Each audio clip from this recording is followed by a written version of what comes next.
Bom, alunos, boa noite. A gente vai se adaptando, né? Nossa primeira live sobre mídia, educação e comunidade, nossa disciplina. Então, boa noite, gente. A gente está começando a primeira aula, né? A gente vai falar sobre mídia, educação e comunidade. A gente está se adaptando a essa nova realidade, mas vamos falar um pouquinho. Hoje eu vou falar sobre o histórico da mídia e educação, esses desafios que ela passou. Então, tem esse material para vocês no AVA, eu vou falando, vocês vão tirando dúvida e depois eu vou salvar esse vídeo lá também, vai ficar disponível para vocês, tá? E podem perguntar, a gente vai trocando. Qual é o grande obstáculo da mídia educação, né, nesse processo? Que é a ausência de preocupação dessa nova formação, dessa geração, dessa capacidade crítica, que nem eu falei muito para vocês, né, e das novas tecnologias. A gente hoje tem muita nova tecnologia, mas a gente está vendo agora, nessa pandemia que a gente está preso em casa, que está complicado, a gente está se adaptando, muitas pessoas estão muita gente criticando, que não sabe. Então, assim, desde sempre, agora que a gente precisou, que a gente está se reinventando, remodelando. Então, assim, sempre faltou essa preocupação dessa nova geração de se adaptar, porque faltou também assim, um pouco de política pública para poder influenciar nessa parte e recursos para pesquisa. A gente está vendo de novo essa situação com a atualidade. E essa parte de políticas públicas mesmo voltada para a educação. A gente vê as escolas particulares, as universidades particulares se modernizando, mas as públicas não. Inclusive as faculdades federais estão totalmente sem aula porque não pode ser nada online. O online, o online substitui o presencial? Não, mas faz parte também adaptar e acrescentando e colocando e trocando a informação. Outra coisa também que é um obstáculo seria as receitas prontas, que seria a sala de aula, o professor simplesmente não se manifestar e trabalhar apenas com passar a informação e não trabalhar essa parte do pensamento crítico, que eu fico lá perturbando vocês, questionando o porquê. Isso vai muito em cima do pensamento crítico. Enquanto a gente não questiona, a gente não como é que eu posso dizer assim, a gente não pergunta, vocês só recebem essa receita pronta, eu só encho o quadro e falo, isso não trabalho com novos formadores. Então, assim, outra coisa também é às vezes muita informação acaba atrapalhando. O excesso a partir do momento que não cria o pensamento crítico, muita informação, e a gente pode falar da mídia como um todo, acaba atrapalhando o desenvolvimento. O que é o certo e o que é errado? A partir do momento que a gente não trabalha isso, fica difícil a pessoa ter esse entendimento do correto e do errado. E a gente, mais uma vez, isso reflete muito no que a gente está passando. Quantas fake news estão por aí? O jornal, além de informar, está fazendo o papel de trabalhar de informar a desinformação que as pessoas estão fazendo. O excesso de fake news, o excesso de informações erradas que estão gerando pânico, que a gente vem falando ao longo desse início de período, né? Então, e a integração dessas novas tecnologias que a gente tá trabalhando agora, a gente está vendo necessidade, e mesmo assim é tão interessante que a gente pode refletir sobre isso, que em grupos, vocês devem estar em grupos, quem é pai e mãe sabe disso, que os pais estão preocupados com essa nova tecnologia das crianças não estarem aprendendo. E as crianças estão tirando de letra, muito mais isso. Por quê? Porque também não fez parte da geração deles, não fez parte desse entendimento de usar a seu favor. Então, você tá vendo que isso está transformando tudo. Isso faz parte desse papel da mídia, desse papel da educação. O primeiro vídeo que eu fiz para vocês e disponibilizei, falei muito disso. Como é o nosso papel, que a gente está aprendendo na prática qual é o nosso papel na informação, no momento que a gente está fazendo. Então, assim, esses obstáculos a gente sempre teve. E a gente falando um pouco da história, Gente, não precisa ficar desesperado. Esse material impresso tá todo lá para vocês, tá? Então, se a gente for colocar, começou essa parte, essa nomenclatura, essa parte muito nos anos 50, 60, com uma parte de um aspecto político e ideológico. Então, assim, crescente importância da mídia no cotidiano, e esse termo surgiu nos anos 60, foi através da Unesco. A Unesco criou esse termo, porque naquela época era usado muito nessa parte ideológica. A gente sabe, e a gente, pelo período que a gente passava também, né? Então, a imprensa não era livre, então tinha muito dessa parte ideológica. Em 73 surgiu uma das primeiras definições por mídia e educação, que vem a ser o quê?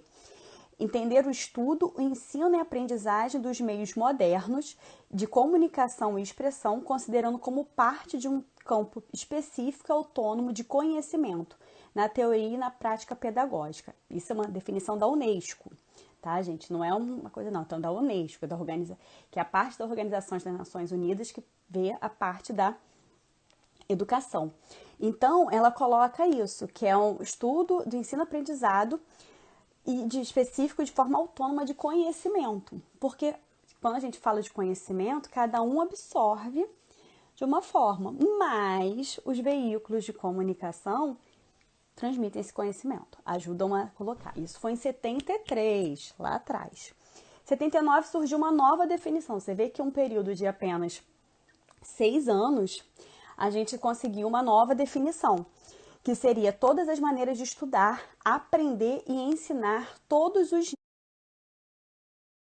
níveis e em todas as circunstâncias, a história, a criação e a utilização e a avaliação das mídias enquanto artes, práticas e técnicas, bem como o lugar que elas ocupam na sociedade, seu impacto social e as implicações da comunicação mediatizado, a participação, a modificação do modo de percepção que elas geram, o papel do trabalho criativo e acesso às mídias. Gente, eu tô lendo uma definição de 79 e a gente está passando em pleno 2020 nessa pandemia por isso.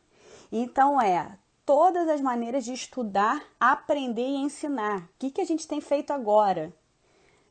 Ensinando tudo, até informando história, como eu falei para vocês no primeiro vídeo, que a gente daqui os relatos que vão entrar nos livros de história vão ser muito baseados no que a mídia está passando hoje.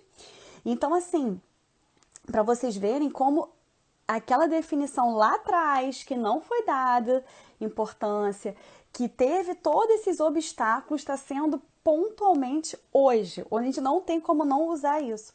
Então, assim, essa avaliação de práticas e técnicas, a gente está dando um show. Hoje eu falo do jornalismo todos os dias, eu tô orgulhosa. Ao mesmo tempo que há um tempo atrás eu falava que estava chateada da forma de fazer jornalismo, na política eu estava muito chateada, hoje eu postei e posto com muito orgulho de ser jornalista pelo papel que está sendo feito. Então, assim, essa parte dessa informação, dessa troca de ocupar impacto na sociedade, impacto social, e é isso. Hoje a gente está com toda essa campanha, toda essa conscientização, com tudo que tudo que a gente está passando, a imprensa tá sendo fundamental e tá bonito de ver, sabe? Tem gente criticando uma emissora, criticando a outra, mas a informação, essa parte do papel, do impacto social, tá sendo assim de forma feita de uma forma muito correta, de uma forma que é o papel do jornalismo. E aí a gente vai dar um passo assim em 82, e aí a gente vem a declaração de Grunwald, que a importância das mídias e a obrigação dos sistemas educacionais a ajudarem os cidadãos a melhor compreender o fenômeno. Que é isso, gente? Porque às vezes o livro não entra na casa das pessoas. A escola, as crianças vão à escola, os jovens vão à escola, mas nem sempre o acesso vai tanto assim. Agora, a mídia vai. Então, se torna isso, a mídia tem essa obrigação de ajudar o cidadão melhor compreender o que está acontecendo. Então, é reconhecido a enorme importância da mídia na vida cotidiana em todas as esferas sociais. Incontestável poder. Gente, você vê que a gente está falando de história, eu estou falando de 82, a gente está em 2020, e vou bater na tecla, porque é isso que a gente está passando. Essa necessidade de ações públicas de mídia e educação para a formação do cidadão. Então, de usar isso para o conhecimento, na formação, na criação, no desenvolvimento do cidadão. Isso assim, é nítido hoje, é incontestável. Eu acho que se eu tivesse dado essa aula antes do que a gente está passando, talvez não fosse tão sentida como vocês podem sentir agora, né? Uso como ferramenta, necessidade de ações públicas, porque isso vai ser usado como ferramenta pedagógica e vai ser as crianças vão ler daqui a 2, 3 anos o que a gente está passando. Muita fonte, vai ser imprensa, muita fonte. Vai ter artigo científico na área da saúde, vai ter artigo científico na área de geografia, de todas as áreas vai ter, mas a comunicação, o entendimento do todo, do que aconteceu, vai vir muito em cima da mídia. E aí vai ter necessidade do engajamento da família, professores e comunidade responsáveis políticos na construção de uma consciência crítica. Então, isso em 82, com essa declaração, ainda falava isso. E a gente já falou isso na outra aula. O papel da família, o papel da escola, né, do professor, do educador, e da comunidade, da cultura. Tudo isso a gente já falou, o papel de cada um, da mídia também. Então, a mídia junto com a formação, porque a gente trabalha, mas como a gente falou, vem de casa também. Isso. Então, a mídia vai ajudar, mas vem de casa, porque o que adianta a gente também estar trazendo informação se em casa não levar isso adiante? E aí vamos dar mais um pulo, a gente chega na década de 90 e 90, o colóquio de Toulouse, a Unesco cria uma nova definição, que é mídia e educação visa sustentar e incrementar o espírito crítico dos indivíduos, gerar utilizadores mais ativos e mais críticos para a maior criação de produtos midiáticos. E assim, gente, é até interessante, a gente pode pegar essa do pensamento crítico, a gente está falando aqui 90, essa definição foi de 90 pela Unesco, lá em Toulouse, mas se a gente for pegar 2018, eleição, olha como a gente trabalhou isso, que era trabalhar o espírito crítico. Cada um falava de uma coisa e você tinha que pegar toda aquela informação e trabalhar a crítica.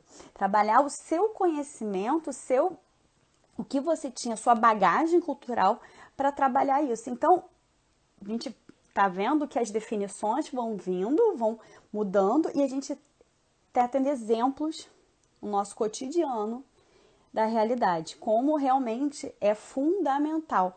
Muitas vezes a gente fala que a gente não é valorizado, não dá um valor, mas a gente vê como é exatamente fazendo história, levando informação, levando toda essa percepção para poder criar o pensamento, levar essa informação. E aí chega nos anos 2000. Então aqui, vamos botar 20 anos, né? Já tem bastante tempo. Sociedade da Informação e do Conhecimento, sociedade de rede. Que aí, com essa sociedade de rede, novas mídias, a mídia passa a a mídia educação se torna ainda mais crucial e sua realização mais complexa faz as ilusões da liberdade e igualdade da rede. Que isso quer dizer o quê? A partir do momento que ampliou o acesso, e não só o acesso à informação, mas também você ser criador de conteúdo. Então, ficou mais importante a partir do momento também, que eu sempre falo isso nas aulas, da responsabilidade. E a responsabilidade de quem está criando esse conteúdo. E mais uma vez vem o papel do profissional, do comunicador correto, do comunicador sério, de transformar isso. Porque hoje a gente compete com as pessoas que acham que sabem passar todas as informações. Muitas das vezes, né, nem por maldade, mas as pessoas vão criando umas informações e tem gente que vive de informação, de criar fake news, a gente sabe que também existe isso, né?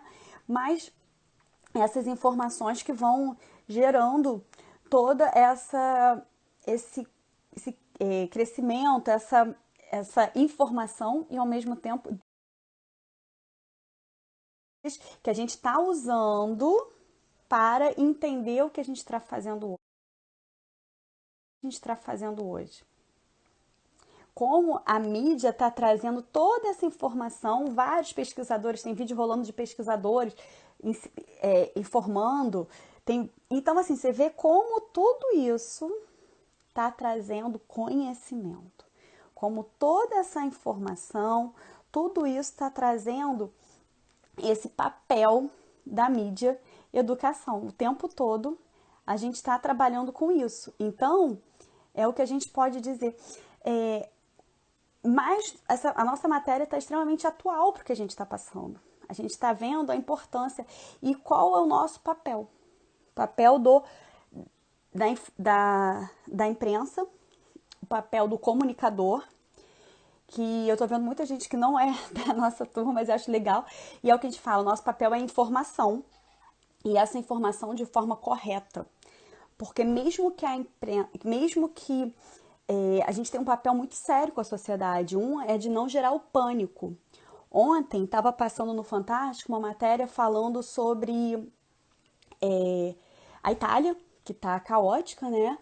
E aí o que acontece?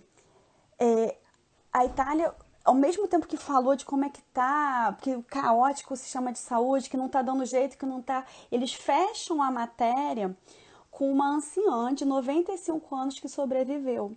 E aí eu até comentei, gente, tinha que terminar dessa forma a matéria, porque a gente tem que suavizar, senão a gente vai gerar um pânico. O idoso vai começar a achar que vai morrer. Então, olha o papel que a gente tem.